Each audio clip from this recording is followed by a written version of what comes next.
Hello, everyone, and welcome to Bad End Podcast, episode 122. I am your co host today, Kyle Cooksdale, joined as always when I'm on the pod by none other than Joshua Calixto. I'm back again. We're What's trying to make up? it be regular, trying to not disappear for 7 months. We're doing our Um, best. yeah, trying to do our best. What I'll say, Josh, is that after disappearing for 7 months, after having a kid, uh, it's really nice because what games you're interested in playing are now all on sale now. So Mm, like if you're not up to date, everything's always on sale that you're interested in. Um, so that's been sort of fun to see stuff that I still don't have time to play, but if I wanted to play it, I could spend like 50% less monies. yeah. Um, Or it's either that or it's on Game Pass. Like I really held out on Ghostwire Tokyo, just crossing my fingers that it would you're get just that like Game one Pass day, release. baby. There were so many times when I was like, I should buy Ghostwire Tokyo, and I'm like, no, it's gonna come out. It's gonna come out, and it just came Yeah. out. And so I will be playing Ghostwire Tokyo. Our friends over at Bullet Points Monthly. If you haven't checked them out, they're on Superculture. Um, they did a whole Ghostwire Tokyo month, and I was like sad that I didn't get to look at those, or well, not look at those articles, but like understand what was going on in the articles because I hadn't played the game yet. But here I am, about to play this game. But I've been playing a lot of other games. Other games. Yeah, Nice. I heard there were other video games other than Ghostwire Tokyo. yeah. There's a few. Um, Anything specific you want to April talk about on Fool's Bad End Day Podcast episode happened. 122?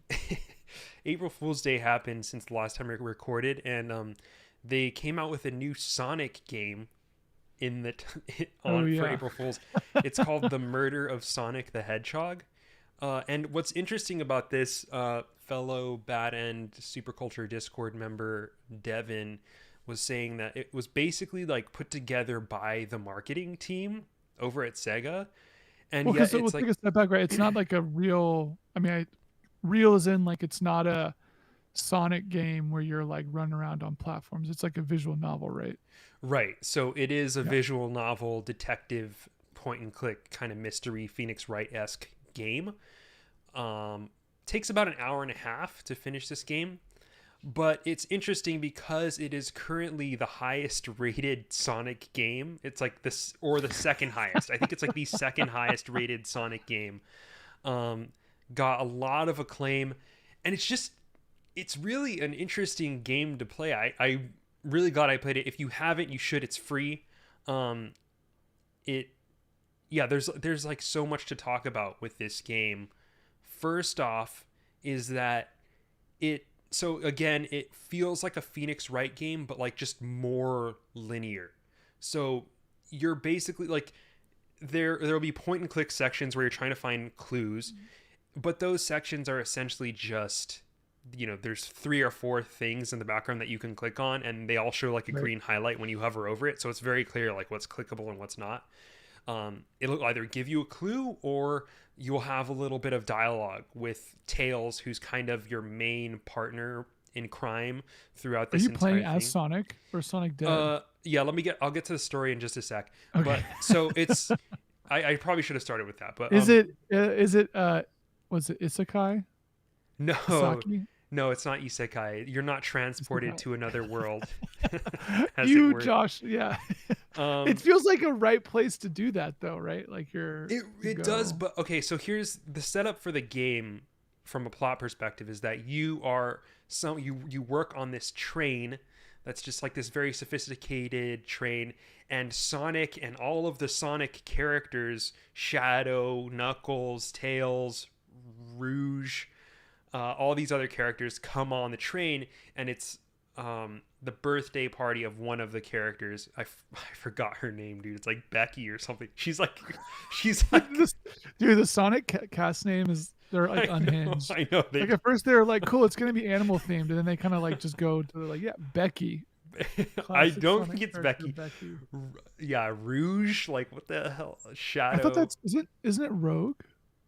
No, it's Rouge. I actually took a second to No think about it way. because I No wasn't sure. way. Yeah, That's no, Rogue. you probably thought someone was spelling it incorrectly as Rouge. It's Rouge. Or I mean, as Rogue. Yeah, no, but it is Rouge, Okay. I believe. You So you can have look this Sonic, up. Tails, Knuckles, Espio, Vector, SBO, Vector. I don't know like Rouge any of these Rogue, characters. Blaze, Oh, Blaze. Shadow. Yeah. What's the girl's name? It's not Becky, is it? I don't know. Okay. Anyway, you get on a train, Oh yeah, and Amy. Amy.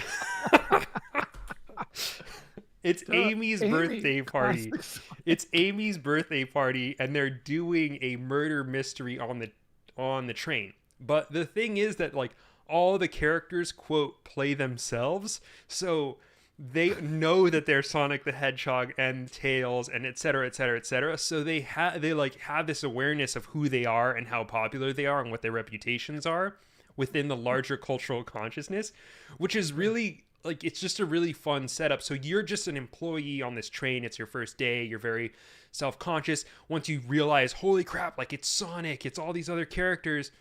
Um, you have trouble speaking because there's like voice options of what you're gonna say next, dialogue options. I mean, and the characters are like kind of laughing at you or just kind of poking fun at you because you're so self-conscious about how you talk and whatnot.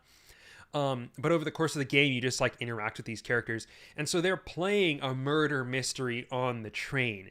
And you're trying to help Tails figure out what happened. Because essentially, like they're playing a straight up murder mystery game. Mhm. But something goes awry and it's unclear as to Uh-oh. whether Sonic is actually dead or not. And then other stuff happens. And yeah. But it is wonderfully linear. Everything is like it feels to an extent like you can choose what's happening, but it's pretty obvious that you can't. But you can like kind of look around, see what's happening. Let me pull up the video here for those who are tuned in with us on the stream. But yeah, the art is it's great. It runs really well, and it's smooth. It's all very clear what you're supposed to do, and the dialogue is really well written and charming, and the humor You in it. said like one thing you said on Discord that was interesting was that it was sort of like charming and funny without being like internet voicey or something. Like it's actually got like a writing style that's not just like meme dialogue. Yes, so that was the real trick of this game to me. The thing that really pulled me in is that the writing is like it's got moments that are legitimately funny, but that do not rely on that like millennial voice humor, internet humor, way too chronically online type stuff. There are not Mhm. really any internet references that I can think of or like meme humor in there, which I really like about it, but it's still funny. Um and just the way that like quote lore is set up in the game, it's just a really charming little game, and takes about an hour and a half to play through this thing. You're not really going to get stuck. There are moments. I think the only thing about this game to me that was kind of annoying is that when you the way it works is like similar to Phoenix Wright, where you have these clues and you're trying to interrogate the characters and check their alibis and see whether what they're saying is true or false or real or not. And so you kind of present the evidence that you've collected to them, but in order to like come up with the big insights and revelations, you do this little mini game where you're quote thinking like Sonic, but it is actually a Sonic like endless runner type mini game that you have to play when you're talking to the characters.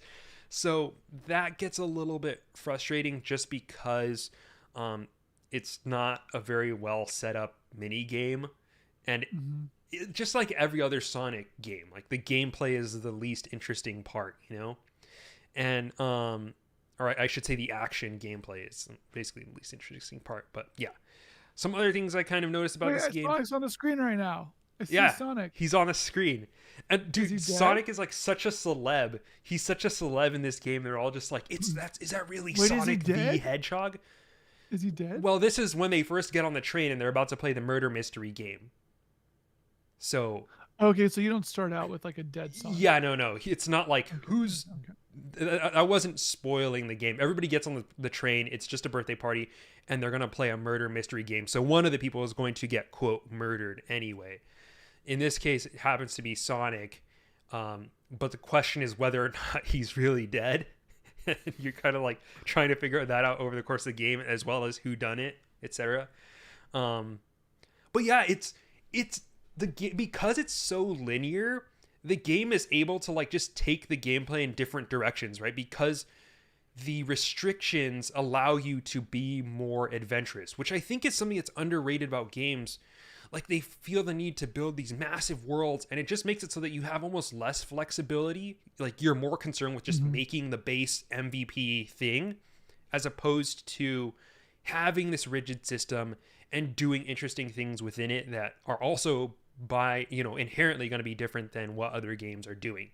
So you have a few sequences in this game that are just like really different from everything else that you're seeing, even though the like structure of the gameplay of like VN is not changing. It's just that like what you're seeing and what you're doing is way different in a way that's surprising. And It's like that reminds me a little bit of like what was really nice about Piku Niku, which I don't talk about enough. I feel like the game is incredible, but it's like a sort of like a 2D side-scrolling action platformer game, but mhm, it's got this like Paper Mario-ish humor and tone, yeah, but it's very simple and it's constrained. But what it means is that like sort of like what you're talking about, there's very specific things that you can do that have very specific nice moments that arise from how it's like very linear in some ways. So it's like having that constraint of stuff where it's like, well, we're not going to like give you more abilities. Like we're not going to scale you like in like a Metroidvania game or something where you're getting different attacks and stuff. It's that you're just sort of finding new things and using that same like base skill set. We'll like put our efforts less around trying to give you new doors you can open and more about like new ways to interact with the world, which I think is like, I don't know. It's like it's a very nice way to approach a game. And I think that's also, I mean, I believe I was on the podcast when I said that the new Paper Mario, whatever year it came out, Origami King was like my favorite game of that year. yeah, Sort of similar, where it's like sort of rigid in some ways, but it allows it to be like really kind of open. I don't know, I guess not open ended, but it's that when it does stuff, it can really do things, and not necessarily rely on player initiated things for that to happen. right. It's like by setting up very rigid expectations, you're able to subvert them fairly easily and frequently, which Yeah. I think is what they're doing really well. A couple more things I want to say about Sonic, and then I totally forgot about Paranorma Site, which I really wanted to talk about. Mm. Um, yeah, I'm excited to talk about that. But so Sonic also moments that I felt like it was very similar to like a shonen in that you're this self-conscious character who looks up to Sonic, and it has that kind of fanfic-y sort of gratification sense where it feels like you're interacting with this character that you've known your whole life, but you are actually there. There's that sense of urgency and in the moment kind of interaction that you get here, which is something that I also really like about it. And you got Sonic kind of like being like, you got this, like don't underestimate yourself. And it just feels really cool. Like it feels like you're living out a fan fiction. Even if you are not a huge Sonic fan or anything, it's not necessary in this case. But yeah, I highly recommend this game. Like I'll check it's it it's out. only an hour and a half. I will Um, say I've been like recently, just in the past like 2 weeks, I had like a hard time playing video games because it's like I sit at my computer all day, I don't want to do stuff, and then like I can like kind of play console stuff, but I've taken more to like playing more stuff on Steam Deck. I'm like getting into it. Like just being able to pull up basically a PC that you can like sit on a couch and play, sort of like a Switch. right, right. All of a sudden my like giant backlog feels a little bit more accessible. Yeah, So like I'm playing something on Steam Deck I can talk about a little later, but this definitely seems like a good Steam Deck game where it's like you pop it back, sitting down, you got an hour to burn at some point or like 30 minutes here and there, and then like that's it. it is a great Um, Steam Deck game, and so is Paranorma Site because it can is we actually also can we VN. maybe not talk about this and talk about it next week or in 2 weeks? So I am interested in sort of playing it and I want to be able to talk about it because it seems like there's like it's you and other people in the Discord have mentioned it being really good. And I wonder if on the podcast right now we say next week we'll talk about Paranormal Site, Yeah, yeah, we can yeah. get some more people No, that makes ready sense. I'll say just as a couple to of play Paranormal Site. comments. First off, Paranormal Site, it's not the best game you've ever played. It's not it's not like gonna revolutionize video games, but I will say that it's kind of the game that I want to see made more, which is a game Mm. that is very confident, a game that has great, really good writing, doesn't take itself too seriously, but deals with very like mature themes, and that is just like weird and makes you do just it's got the Japanese VN thing of like making you do these fourth wall breaking things that are just like charming and silly. And yeah, the common thread between this game and Sonic, the Murder of Sonic the Hedgehog, is that they feel very linear in a lot of ways, which I think is underrated in this day and age. Like, Dude, that was like back when I think like Katie and I had played like Eliza, the like Zachtronics VN game. right, right, right. And it just felt so good to play just like a really fucking linear game that just Yes, had a story it wanted to tell. And you're like, yes. oh, this is nice. Like it's a story. And I know that like all the VN crazy people are probably like rolling in their graves right now or whatever, but I do think that there's something to be said for like higher produced VNs that aren't just like Renpai trash on some like random website or whatever. It's like things that are trying to sort of reach outside. I'm sure like if you were a VN person, you'd be like, well, Paranormal Site's clearly like these other games, but like Paranormal Site's on our radar, and so is like the Murder of Sonic the Hedgehog. It's similar to like Yeah, I was say Danganronpa, Danganronpa. Yeah, the like Zero Escape games, was that stuff like 13 that. Sentinels? Also, That that's was not. That's Vanillaware. got a strategy on the back. Yes, yeah, it's like a Yeah, strategy game, or a VN kind of package as a strategy game, I should say. But yeah.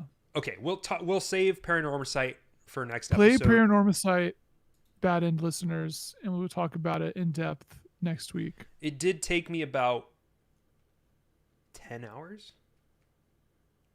but Okay, it's not. It's very 10 hours in bite 2 weeks size. feels Like doable. you can do Yeah, you can do it in little bursts because it's a very yeah, episodic feeling, and yeah. easy to kind of catch up where you left off. But okay, so maybe if Oh we wait, got can I actually talk about something that is related to sort of the train thing? yeah, absolutely.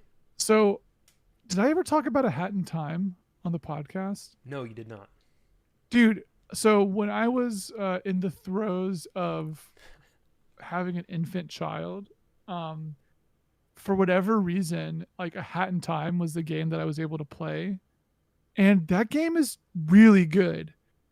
Uh, I don't like it's came out probably a few years ago, Yeah, but I was just like really itching to play a 3D like Nintendo style action platformer thing. And Josh Calixto of Bad End Podcast, episode 122. You may be surprised to find that those are actually really hard to find. There are like not a lot of like 3D action adventure platformers. There's more remakes. Like there's like the Spyro thing. There's the ukulele games. And A Hat in Time was sort of like the big one that got kickstarted like forever ago and came out. And like it's really good. Just something about like the the sort of structure of the game is similar in spirit to like Super Mario Odyssey, where you yeah, have kind of like a level, and then there are you kind of explore that level multiple times for different goals. And I think that some of the goals can intermix. And I think the starting point to each level is the same, but you're not. It's not like you go to like a level and you play a level. It's like kind of these worlds, and just like the sort of inventiveness of some of these like worlds and things feels like very Nintendo. mm, It's like you're so the one I was thinking about with this train, there was there there's one level that's set on like basically it's Murder on the Orient Express, which is basically what Sonic is. Someone like dies, and you're kind of like running around this train to like figure out who did the mystery or whatever. But it's this kind of like really nice, well thought out like train with all these like secret passages and stuff. There's another level that's like my favorite one is it's a it's like basically like a giant back lot for a movie set. There's like two kind of like warring film directors, and then one of them is like directing this movie. So you're like running around on like the back lot of this film set, and like you're seeing all these like kind of just intricate like set pieces kind of happen. Um, and at the same time, while that stuff is happening, like just playing the game feels really good. Like it just like the traversal itself is pretty nice. It's maybe like a little floaty, which you can sort of see in the video that Josh has got up now if you're watching us on YouTube. But like just generally, it just feels good to move around and like explore this world. But also like it's nice in the way where there's not like I think when you play, I'm trying to think of like I don't know, like Breath of the Wild maybe even or like Elden Ring or something. There's sort of like secrets around those games that you know if you go somewhere you'll kind of be rewarded. Whereas like this is like there are like secrets in certain places, but it doesn't feel like you need to like comb the level to Yeah. do all that stuff. So it makes the level kind of feel more playful where you can just kind of run around it instead of being like, oh well, like am I gonna miss this thing if I don't like do this thing this very specific way? Um and just like the general scope of like the stuff in the game is pretty wild. Like you go from this like movie set. The video you've got up now is like a sort of this one's actually one of the most uninspired ones. It's just like a level. It's like a sort of city. There's one that's like in this big magical forest. Um, there's a one on the train. I'm at one right now that's like it's almost like some sky islands and like Skyward Sword or something. I don't know. It's just like, but it's like just good. I was like really surprised because the other thing that I haven't said yet is that this game looks like ass and it sort of runs like ass Yeah, I sometimes played it too. before, and I remember being like, this It does feels like not. a Kickstarter made game. It feels like it's barely kind of hanging together sometimes. But you know what it does? Like, despite it seeming, I think it might have actually honestly crashed on me once on Switch. But like, despite that, like it like once you kind of just are like, hey, well, it looks kind of like but it's like really fun. And it's probably like the best like action adventure platformer I've played in like recent memory. Um and there is like some just fun stuff that kind of happens with the move set over time, similar to like maybe Mario Odyssey. Yeah, I don't know. If it's if you're into this sort of game, like I said, there's really not a lot of them to really even like allow you to choose from. But if this is your thing, I would definitely recommend like giving it a go because it's pretty I don't know, it's just good. It's just like it feels good to play and run around in. There's a Um lot of juice for conversation here too. It feels like there's so many things I'm thinking when I look at this footage, and I think about the action platformer and what happened to it and why yeah. it was like the game genre for such a long time, and it's just completely disappeared. Like the vibe of these levels is being such a playground versus like what we kind of have now, which you like I think what you're talking about with regards to that latent mystery that we need to have in every kind of video Yeah. game, it's so true. Like today's games, like it's wild to look at this game and see just like coins everywhere just floating in the air Yeah, and just yeah, like yeah. It's like stuff. there's a coin, you get the coin. There's a star, there's a balloon, there's like something for you to power up, and it's all just there for you, and it's like, oh, I want to go there and just like play with this thing. It's like it's a playground, you know, Yeah. where when you are on the playground, the excitement is that you see all the things that you can do and places that you can go laid out in front of you, but Hmm. it's just about how you're going to get there that is what's fun. And to an It's extent, not you know, about like having nothing. It's like a playground where all like now it's like a playground but all the toys are like hidden in the ground because digging is fun or something. and I would say a game that also is within this, you know, legacy is Tony Hawk. You know Oh how they yeah. had the tapes and the letters that were everything scattered about the level, and it's like you have 3 minutes, mess around, collect this stuff, and like just keep doing it over and over again. You know, that was like the whole pitch of the Tony Hawk I mean, games. also last episode we talked a little bit about Pizza Tower. I think that's sort of similar as well, where it's like Mm-hmm. it's just a fucking level and some stuff. Like, just do it. Like, there's no like. And in some ways, it feels like more respectful of your time, where it's like it's a video game, go run around and have fun, versus being like, you're only gonna find the fun if you like self-flagellate yourself for the next 4 hours to find where the fun door is. It's like, Not, no, there's a fucking level. There's a level. You go into the level in the yeah, game and you play the level. yeah. It's when we actually used to call when games had levels, you know, and Back when games had levels. not that this is good or bad. It's just the signifier of what this kind of design is to me. But I feel like this is almost another one of the cultural reverberations felt that was caused by Dark Souls style games. You know, like that's kind of what it. I I mean, think I don't it's know. true Maybe it because I started think earlier. like maybe it's also like this is this was Kickstarted a while ago, but I think there's definitely something where people are gonna get like souls exhausted and just be like, give me something. I just want to run around and swing a big sword and not have to like worry about dodging attacks. Right.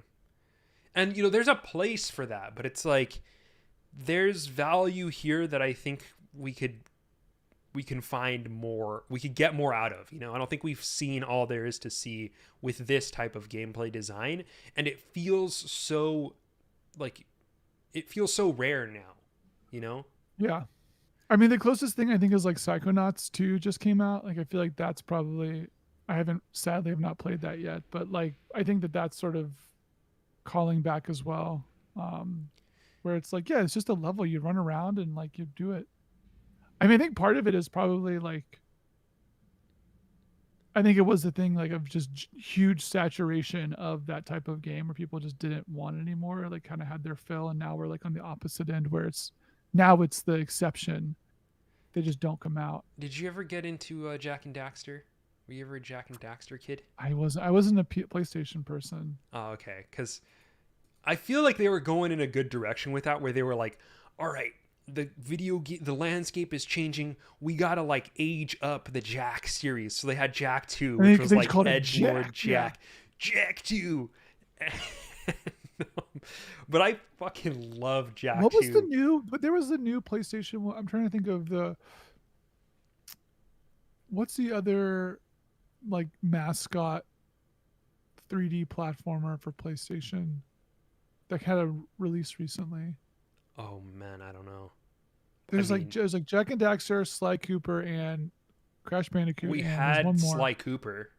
What's the one that doesn't Insomniac do one? I'm There totally was blanking on the name. Infamous, but that was like No, there's like a total like new, I don't know, character action PlayStation. I feel like we're Horizon losing Zero gamer Dawn. points. No. I What guess a lot was of those it? games turned into like Horizon Zero Dawn, but It was that's not. totally. What am I thinking of? It's like a huge game. Ratchet and Clank. Oh yeah, Ratchet and Clank, yeah. There you go. Okay. And those games still get reviewed really well, you know. Yeah. Yeah. I Because they're so have rare wanted to now. play It's like that, they're but I don't just want a like. PS5 yet. I don't have a PS5. Um, maybe I feel like Anyway, the theme this week is like bringing us back to pre Dark Souls influence back to being basics. the main cultural touchstone in video games. Um, because it has just snuck its dilapidated, millions of years old ancient tendrils into every single game in some way, shape, or form, it feels. And to the point where it's killed a lot of other lines of thinking Yeah. that I feel that. and undeservedly so, because like I don't think the action platformer deserved to die off like this. I really don't. I mean, I think like if you look at it though, like it makes more sense now as like a pivot point for other options. But at the time, it was like this is just what it was. Like RPGs were still like RPGs were starting to worm their way into everything else. But like you had no concept of like a like open world wasn't even really a thing. and the sort of like model made by Ubisoft. This was like what like platformer games like were. Yeah. So, but now that there's like other options, I think it's made platformers more able to maybe be like something unique and be like, okay, we're actually good at this stuff versus trying to like be everything. Right. Um, That makes so, sense. yeah. Pineapple on pizza? I played Pineapple on Pizza. I Okay. don't understand. So, I found this game because I follow like Steam, like market stuff, and I saw that it was like came out and had like a billion reviews, and it was very positive, and it was super short, and I was like, okay, what's a meme game? So like, what's happening? It's free too, so like, there's that. And I'll say what happened that I saw. I played it, and so spoilers for Pineapple on Pizza. If Yeah, you don't want to listen to if you this, don't want, go play the game. It takes like it's literally 10 10 minutes long. minutes. It's free Uh, on Steam. I so you're on an island and there's like people dancing around to music, almost like the like Koopas in Mario. Um, and they're dancing around a volcano, and then you like walk into the volcano, and then it like explodes, and they all catch on fire, and then the game ends. At least so I thought. Okay, okay, okay, okay, I okay. talked to Josh about this, and he was like, oh, you can escape the island, and I was like, huh? Rewind just a sec. Okay. All right, let's read the about this game from the Steam page. Eating a pizza is like holding a party in your mouth, but what would that party feel like if the pizza had pineapple on it? Pineapple on Pizza is a short game about exploring an island full of dancing people, finding a way to ruin the party, and unexpectedly enjoying it. We strongly encourage you to stop reading and just play it. Surprise does enhance the flavor. Um, so that's the pitch. But it feels to me like a game jam game where the concept was like, what if we tried to make the sensation of pineapple on pizza into a video game? What would that look like? And this was like the third idea that they came up with and just decided to run with it. You know? That's what Uh this huh. feels like to me. Um you got any takeaways from this game? It's stupid. it's like, it's just like a joke game. I don't understand unless I'm missing something completely, which maybe I am. Uh, I don't care about it. It's weird that it's on the radar, though. I realize now why people are talking about it is because so I read on Rock Paper Shotgun that this company puts out like a dumb short game every year or something. Um, and the last one they did was the also viral meme game. The one who pulls out the sword will be crowned king. Did you ever play this or do you know No, I about didn't. this? I'm not So aware. the whole game is literally you stare at a sword in the stone, and you like click it once, and you may or may not be the person to pull it out of the sword in the stone. Uh, so that was like pretty popular. So I imagine that, and that was like that's actually sort of interesting in terms of like social dynamics of like in like virality, where you're incentivized to tell someone else about the game because they could be the one to pull the sword out of the stone. For Pineapple on Pizza, it's got like none of that as far as I can tell. It's just like one joke. But Josh, feel free to blow the lid off what actually happens and what I missed. I there is not that you didn't miss anything. Like Okay. you can escape the island because there's like little boats on the shore and you can just go over to the boat and you'll escape.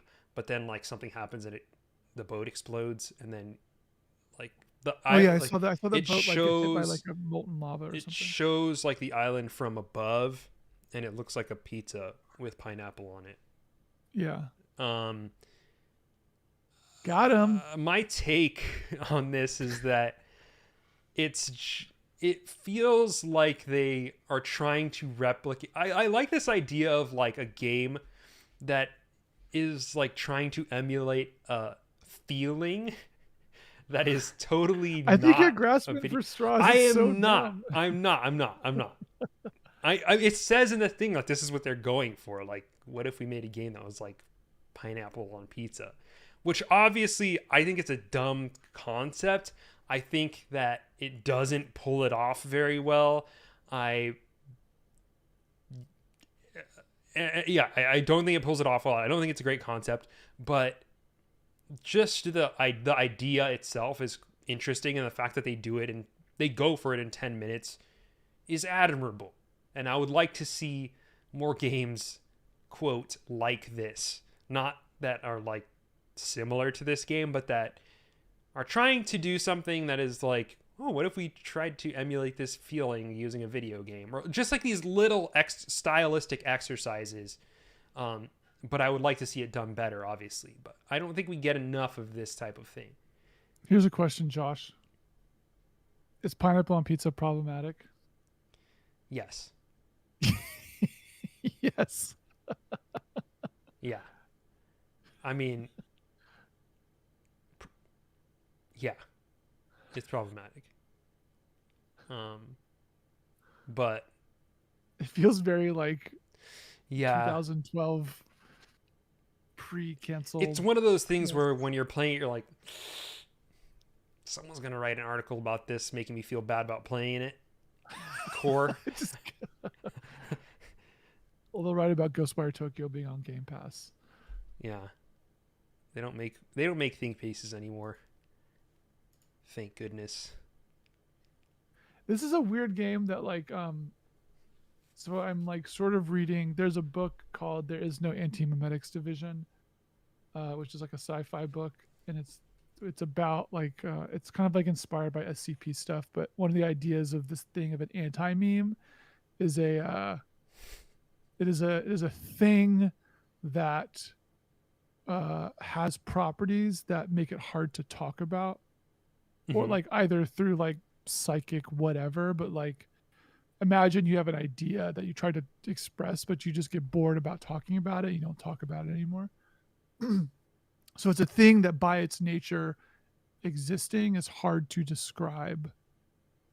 This is like the inverse of that.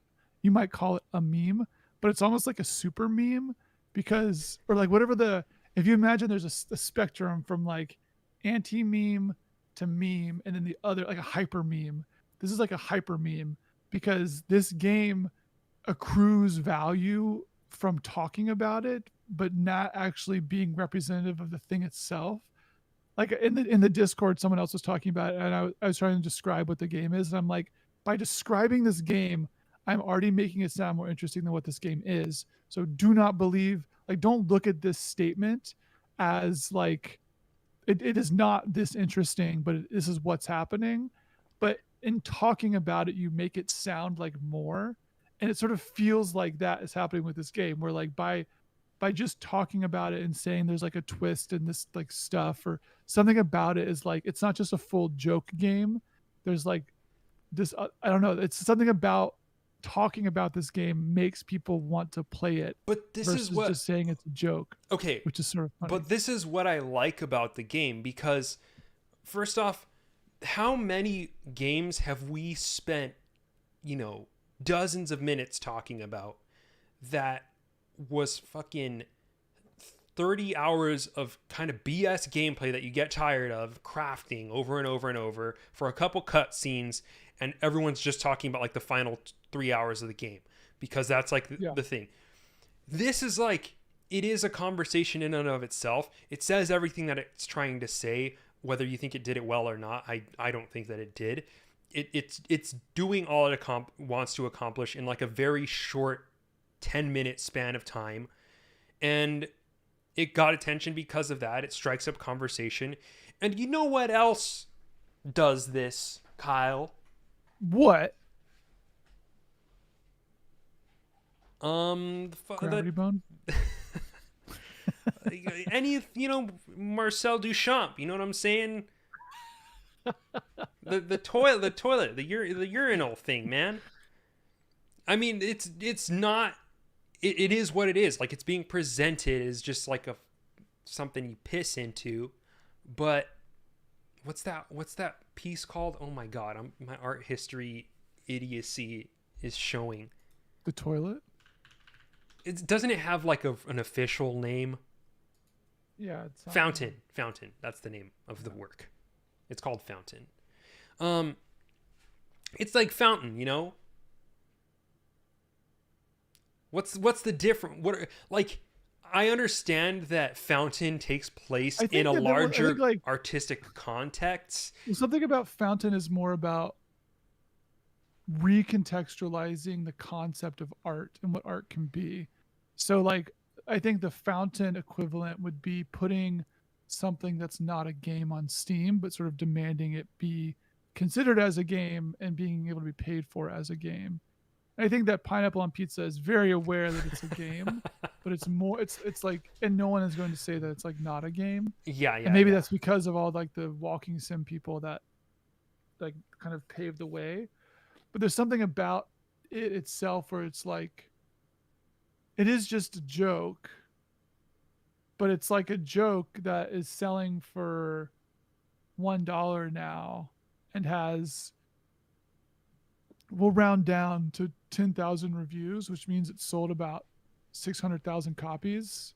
I think it's free. I got it. I downloaded it for free. It was free when I got to it. It's $1 now. I was just looking on Steam. Okay. Oh wait, no. So the soundtrack is $1. So Yeah. I'm wrong. But I mean that's like a lot of people. Yeah, Six yeah, hundred yeah. thousand people have played your joke, and there's like increasingly as someone who like makes games, I'm like, if you're not making memes, like what are you doing? Like, it's funny because like for every one successful joke game, there's like 30 unsuccessful, well-funded video games that like just didn't get traction. Yeah. And this seems more sustainable. You're telling me I can make like a one beat joke and have 600,000 people play my game on Steam? Like that sounds nice. For the record, okay, I don't think that this is as contextually important as Fountain. I don't think that it's like nearly as I think it subversive. is It's like not going for that. I think it's indicative though. It's like this only happens in digital distribution. This game would never happen in physical distribution, right? Yeah. I think you can like sort of maybe make the case for physical for a lot of stuff, but like no one is going to print a disc of Pineapple on Pizza unless like they do a super edition or whatever and Crows buys them or something. But there's something about like this is a type of game that does well on Steam, which I think should be sort of like a reflective moment to say like, well, what are we doing, man? Like this I don't know. Sure. Which isn't a value judgment, Yeah. but it's interesting to know that like it's like the difference between like watching a well-produced cooking show on Food Network versus that dude that like swirls beers and like gullets them and like cracks eggs. You know what I'm talking about? He like puts it in like the beer thing and he like Oh, the Chinese guy? yeah. What the fuck his name is? Oh, it's like it starts with a P. I forgot what it is. But they're both getting at the idea of cooking, right? Yeah. But they're going about it through ways that vary. This game exists on Steam. Like you can play it as like in the same place where you can play Skyrim. Like it's sort of It's like whole point is to be a game that people talk about and not to be right. like a quote good game or a quote good piece of art. You know, but you know who else has been doing this too forever? Didn't get the recognition they deserved. Arcane Kids. Room of a Thousand Snakes. I think that they lacked the platform copaceticness of that. Yeah. Itch is much less. Okay. Coconut says, I have no idea how you could even represent the quote sensation of pineapple on pizza. It's not that special a thing to represent. I agree. But when I was dating, okay, there was every fucking profile changed my mind about pineapple on pizza. Like, bro, this stop the pineapple on pizza conversation. But they, they made it into a video game and it's doing buku numbers. So good for them, We've I said have a enough. game. Yeah. So a game that's sort of similar is that I've been playing a lot of Boneraiser Minions, which is another Steam ass game. Boneraiser Minions is it's a vampire survivor, but you it's the main attack method is minions, and you can sort of add persistent stuff on the map per each run, and you have spells. I don't actually know what late game Vampire Survivor is like, uh, and it is good, but I like hate myself every time I play it because I'm like, I thought I was better than this. I thought that when it came down to it, I would play something that was doing something different, and this is not. This is just doing the same thing but different. Uh, and I don't know how to feel about that, Josh. I don't know how to. I don't know if it's I don't know how to have fun anymore or like what. Maybe you're But just maybe you've succumbed to the F word. I think maybe I have. It's that there's nothing like new to say about it that hasn't already been said about Vampire Survivors. I think there's what's more interesting is like looking at the Vampire Survivor likes lineage. Like it's happening. There are a lot of games now that are like Vampire Survivors, uh, and it sort of seems like it struck a nerve.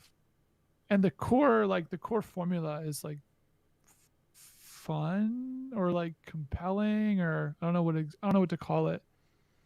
Um, that said, I got really sad when like they like won the award recently or something for like best design, Yeah. because it's like, are you like what are we fucking doing? This there's like this is not there's like some design here, but like what what do, It's the simplicity, the elegance, Kyle, that maybe you're missing maybe out on. I mean, I The get it. I get it. It's just like it's like if the art industry decided to award best art of the year to a like 10-year-old that was really able to copy Van Gogh's style. And you're like, well, yeah, I guess they did do the thing that qualifies as art and it's is pretty, but like we're not it feels regressive. Like it really just feels like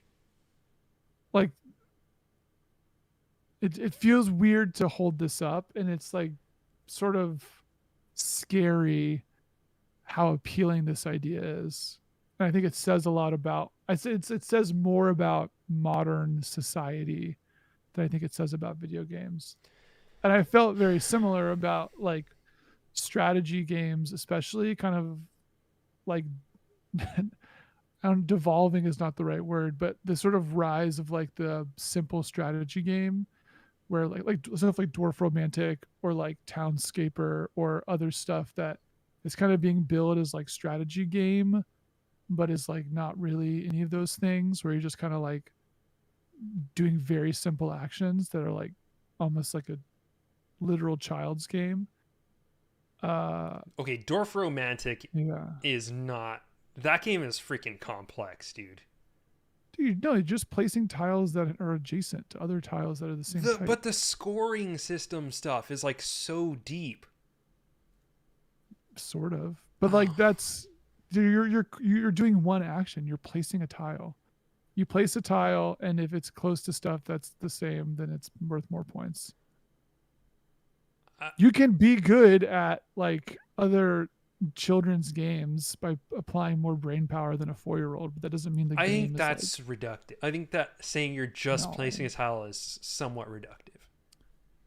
maybe. But also, I think. Oh, But the point is still there, right? Like no, no, compared yeah, I know what to you're saying. like, and I think like it's sort of Like this, it's just it's like a thing, like this sort of micro versions of things. And I'm not saying those games are bad, to be clear, but I think that it is, you look at like games culture writ large and seeing this kind of like reduction of complexity to like hit mass appeal, I think is indicative of like society's fucking stressed. And so like the what is successful is something like Vampire Survivors that is literally like one button. I guess it's the arrow keys, but it's like there's like no, it's like you just took all of video game history post fucking like Atari 2600 and just cut it off and said don't care. It's like fucking enemies on, it's like fucking like asteroids basically, but like you shoot automatically. Like it's that simple, right? And it's like depressing that there's not like almost like a revulsion of how like fucking simple and stupid it is, that we're not just like, yeah, like there's more going on in terms of like pineapple on pizza and its sort of situation and its like cultural context or whatever than like Vampire Survivors is doing. And it's like I'm playing Boneraiser Minions and I'm like thinking of this being like, wow, it sucks that my ability to enjoy stuff has been diminished to a fucking Skinner box where I'm like running around and like it's fun to watch number go up. Like, that's sad, you know. that's not that's not doesn't feel like a big Okay, win for okay. games. I understand what you're saying. I mostly agree with it, but I think this is like, I think the Vampire Survivor thing, which by the way Coconut brings up, Vampire Survivors won Best Design and Best Game at the BAFTAs. Stupid, so Okay, stupid. I think that it's made glaring this issue that has long existed in video games, which is that rift between video game as product, as fun object, It was like toy. Goose Game won like a few years ago or whatever, and it's like that's not. Come on, that's not like. But okay, but it's like there we have so many different ways of defining what the quote good is in video games, and Yeah. all of them legitimate to a degree, right? Like I and I feel like we have not made a decision, we have not put our foot down with what that what is qualitatively the quote good in video games. And it almost feels impossible to do that because you have something like Vampire Survivors, which is so id level, walk around, watch number go up, watch the slashy slash, hack through 1,000 baddies, and that's your whole gameplay experience. And then you have your Disco Elysium, which is basically a piece of literature packaged as a video game that is interactive, and that's what makes it a video game. And you know, for us, we value that. We value good writing. We value large possibility space. We value Mhm. originality. But it's not like that means that Vampire Survivors is not a fun game, which is also a legitimate way to talk about video games, right? Like What's we've sort of like, I guess like I sort of equate fun in this context is the same way that like Pixar knows how to make a sad movie because it's very easy to make something sad. I think it's very easy to make something fun yeah. when you're playing like a slot machine. Like Vegas has a model that works, you know, it's not like it's hard to make an appealing slot machine. So that's Because that's it's like our and this is like locking into that. It's like, oh, it's fun, not because we did a lot of work to like come up with.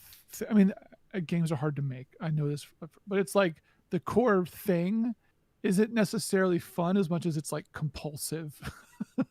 And those are like very, very adjacent and sort of made bare in something like Vampire Survivors butts. I think when it comes to art, so like when it comes to the house bad end taste, we our kind of way around this is that we like to, qualify what makes quote good fun as fun that is considered, that has elegant design, that is new, that is not appealing to our baser instincts, is not a quote brain off game, even though we can appreciate those. Um, and that's like our way around this, right? Is that like Yeah. we do enjoy games that are just fun and that just feel good to play, but we draw the line somewhere when it comes to a Vampire Survivors, you know? And even, you know, calling Vampire Survivors best game at something like the BAFTAs feels like a take of its own to me, where it's like it's a surprising decision in its own right. Like they knew what they were doing, right? It honestly, it feels like the fucking like feels like Macklemore like winning best rap album or something. It's Well, like, it oh, I feels heard of like that. I heard of hey, Vampire. My kids or love Vampire Survivors. or like Yeah, when Justin Timberlake won got best album from Pitchfork yeah. one of the years, you know, where it's like, hey, you know what? Just because it's pop, just because it's a game that could have come out, you know, in the 80s, doesn't mean that it's bad by definition, you know? I mean, it also feels a little bit like sort of thinking like in tomato meter perspectives with like critic score versus audience score, Right. and like the total like the Oscars aren't going to give like like Super Mario. They're not going to give that movie best movie of the year, but by like some metrics, it will be the best movie of the year. And I think that it's like speaks a little bit to the lack of honestly like the lack of I think people actually playing video games that are in positions to hand out this stuff. Like there's like a ton of shit that comes out on Steam a lot, and a lot of it is really interesting and a lot of it doesn't get talked about. And like I think to your point too, right? Like I think some of the best design or whatever could also be happening inside of expansions for like Hearthstone or Final Fantasy 14. And the best thinking is there, but like no one's playing that stuff to talk about it. So in some way it's this weird like, well, it's a game that everyone knows, so I guess it's the best game, which is obviously a terrible metric to go by, but it is like a metric. Uh, and Vampire Survivors, by virtue of being fucking huge, is also possible to attract new people to games. So by that metric, sure, it's like also the best game. But if you like care about moving games as like a medium forward, you're not going to give the Oscar to the Mario movie, you know? Okay, let me ask you, let's do a little thought experiment here. I'm ready. If, oh God, if Super Mario had not come out, not Super Mario, let's say the original Donkey Kong. If the original Donkey Kong had just come out today and nothing like it had ever been made before, would Donkey Kong be a good game? Like the OG one where like Yeah. Mario's like Yeah. jumping over barrels. I mean, no, that game is bad for a lot of different reasons. But Tetris, I think, is a good game. Sure. If Tetris had not come out until yesterday, would it be a good game? Yeah, I think so. I It's think Tetris different has, because Tetris is like a well designed, like there's Tetris is a I good guess I'm game, right? Like, okay, Tetris fine. is good. I don't know, man. It something about Vampire. I know what you're saying. To me, it feels like Vampire Survivors had a sort of originality to it in what it's doing, but it does feel like just a mishmash of like bullet hell game, tower defense game, mashed into one thing, as opposed to like its own thing. And I feel like that's the argument in the bad end sphere of me and you, how we think Well, about this game is why I think it's maybe not. telling like I think it's telling that a lot of the games that have come in its wake are like better than Vampire Survivors because it found like a formula or something versus being like it's hard to like I'm trying to think of a good example. I mean, maybe in the case of like Disco Elysium, but it's sort of hard to graft Disco Elysium-ness onto other games because it's the whole like the whole thing matters. Right. Whereas this is like there's like one idea that's kind of like a template that's very easy to it's like discovering like a new mechanic or something where you're like, okay, yeah, you can pick one of three items. I guess that's fine.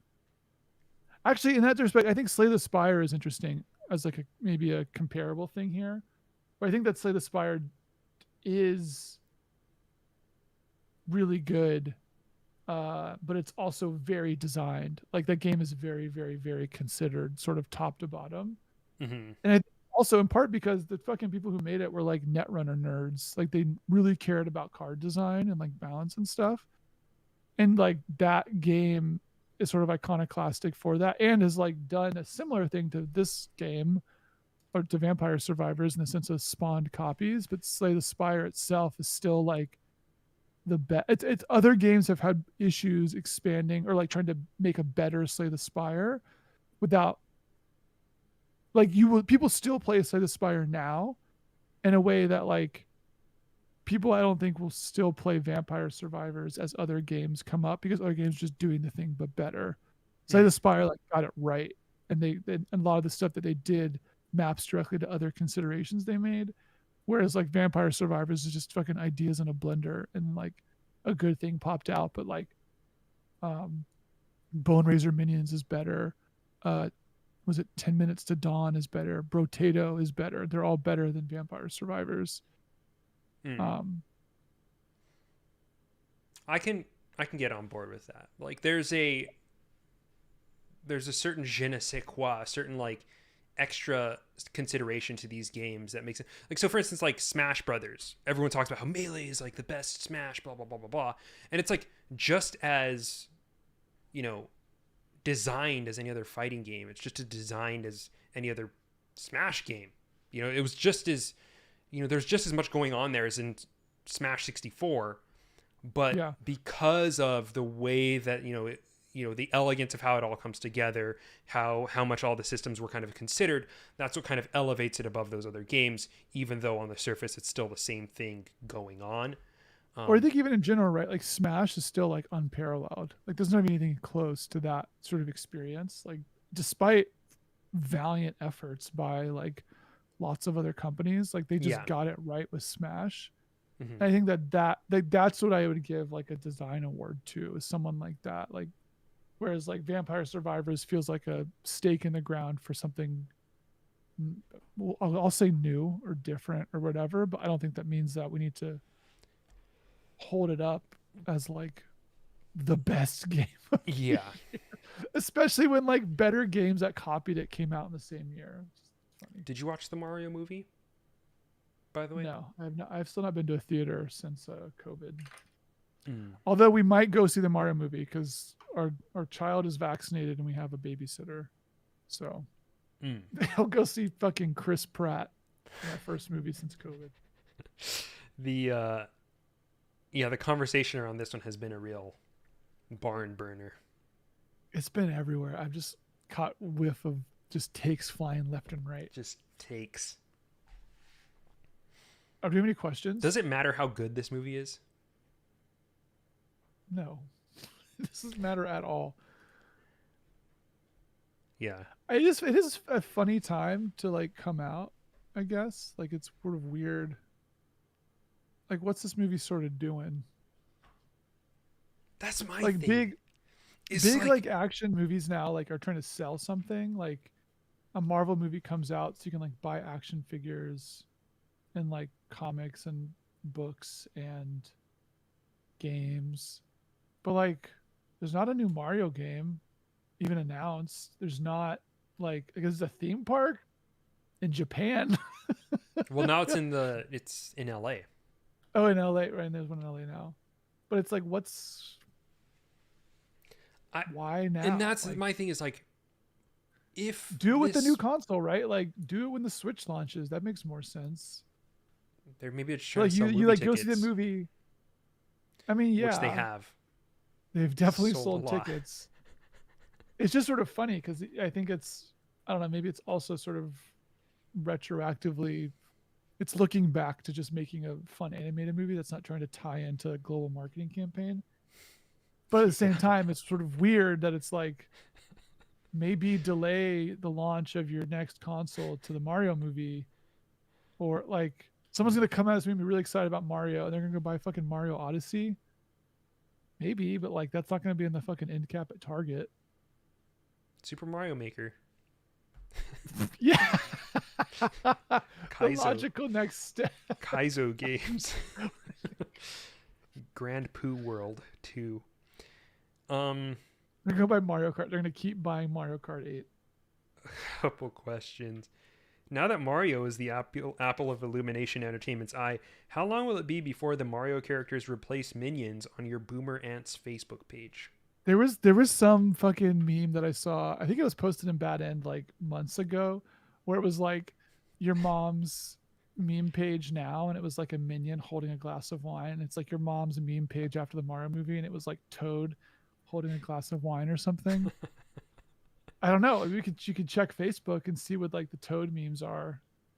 Did they actually minionify Toad? Because I think that was the I don't think philosophy. that'll ever happen. Like, especially with Is there how is there a protective but Nintendo is over its IPs and is that there a wonderful Minions article. equivalent? Is there a Minions equivalent in the Mario movie? Shy Guys? Koopa Troopas? So there's I could say I don't Shy know. I, Guys. I haven't seen it. I haven't seen the Mario movie. Oh, I thought you saw it. Yeah, no, I didn't. Oh. It's Not a at movie for all. children. Yeah, Yeah, that's for kids. it's for kids. If the movie was good, what would that would okay? Okay. It was good. If the movie is bad, okay, like does anything hinge on the quality of the Mario movie? Like we've had 1,000 good, really good kids movies. We've had 1,000 really bad kids movies. This is where I'm at. I'm like, why is this movie coming out now? Yeah, I mean, I don't. Also, seemingly out of fucking nowhere, It right? doesn't. Like Yeah, it doesn't. There's no moment. Nintendo's like, here's our 10-year film strategy. We got Detective Pikachu. Captain We Toad. got Detective Pikachu came out.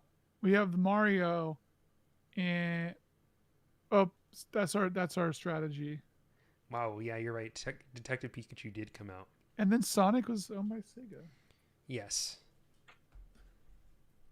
there were two Sonic movies. The one with teeth, the one without the teeth. Ugly Sonic. Well, Ugly Sonic never came out. That's true. Is the Sonic franchise slash IP forever stuck in meme status? Will we ever see another truly seriously great Sonic video game? No Sonic games have been good. First off, second off, people really like that most recent one, the 2D There one. are no good Sonic games. Is the official bad end take? Sonic has like failed upward throughout its whole life. The only thing Was it Sonic Sonic has going Dreams? for it is the meme. Like, Wait, what about the new one? Didn't people really like the Breath of the Wild one? no. I thought it got mixed reviews. There's gonna be it's rated very positive on Steam with 14,000 reviews. Sonic Frontiers. The Breath of the Wild one. It's the Breath of the Wild one. Sonic. If listen, you want your classic Sonic that's also still bad. Sonic Mania. You want your 3D newfangled Sonic, Sonic Frontiers. There was Both the are rated very positive. BioWare Sonic. Sonic Brotherhood. Sonic Chronicles the Dark Brotherhood or whatever. Wait, what? Yeah, the BioWare one.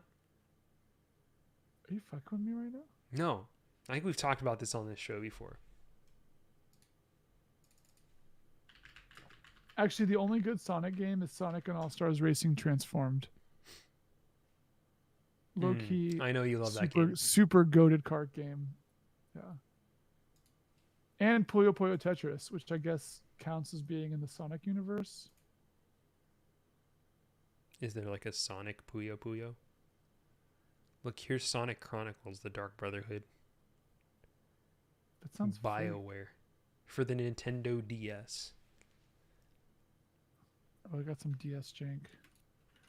DS Sonic. But you're pulling it up on the vid, on the VOD.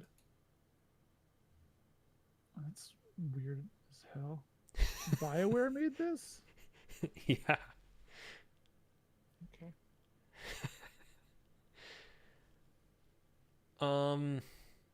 I want a good Sonic game. What is it? Doesn't mean anything. What does it even mean? What do you want from a Sonic game? I like the character Sonic. Okay.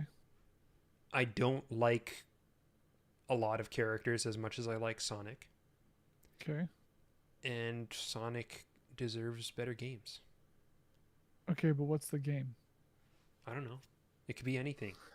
It's like a what about like a murder mystery set on a train? Oh, now we're talking. You like that? You like the You know what I want more than a good Sonic game though? Is a good Mega Man game. I need That does another feel Mega like Man that Legends.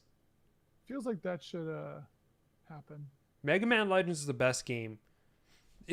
That game does not get the recognition it deserves. Mega Man Legends? Yeah, Which one was that? it was the action RPG. Oh.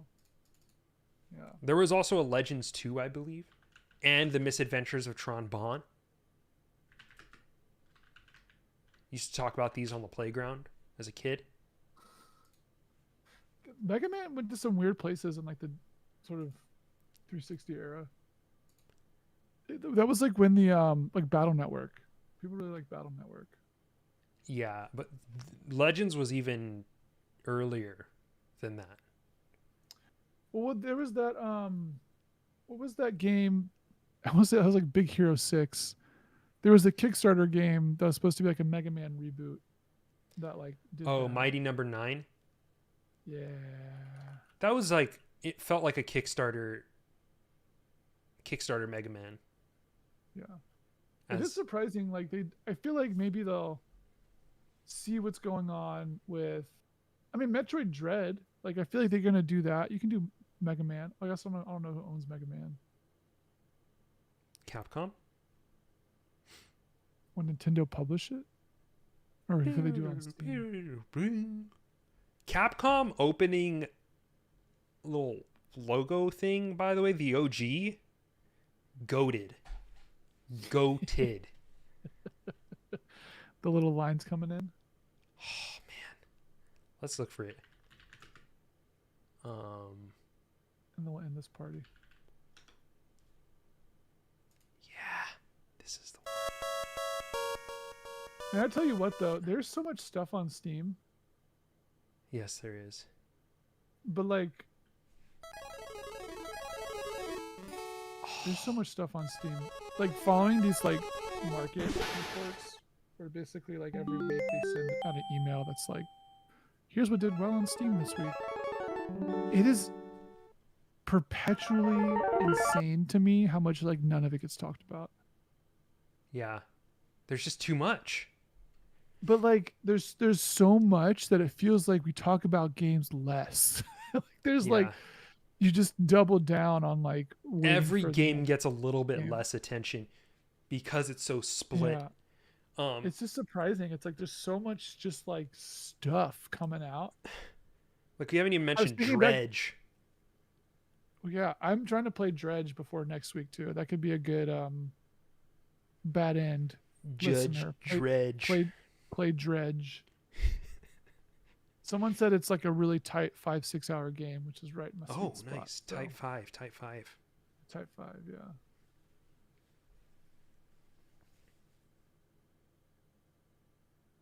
Anything else? No. I'm just rolling in this ASMR beauty of Capcom logo. Capcom's logo, sir. That sound, man, and the way the thing lights up, oh, it's so good. Nothing has come close to this. What about for me? GameCube? Yes, yeah. I didn't have to do it. Yeah, you just knew right there. Yeah, no, I mean, GameCube is good. The GBA PlayStation was one. Always vibing. PlayStation 2 was so vibey. It was like, you're like, whoa. Yeah, no, PS1. Oh man, PS1 logo sound. PS1 startup sound.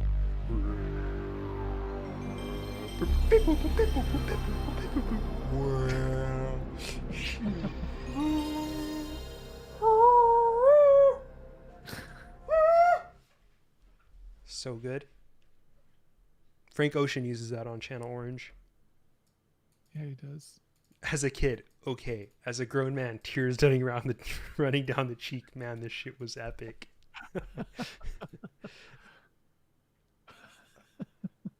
Imagine being that guy who just makes Super these. weed power. I For think about those that, of dude. you The who Steam were reviews, like, there's a whole culture of Steam reviews now. People just saying weird shit in Steam reviews. Yeah. Every like Steam page is its own mini social network.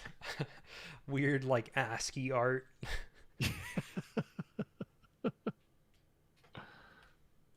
It's got its own, like, meme system. Meme ecosystem. It does. Okay. Wrap Wrap it up, buddy. Wrap it and slap it. Yeah, that was episode number 122 of Bad End Podcast. Thanks so much for listening. You can find us on Twitter, Bad End Podcast. Email us at badendpod@gmail.com. Rate us and review us on iTunes. And consider contributing to our Patreon, patreon.com/badend, if you want to be part of the greatest video game community on the internet.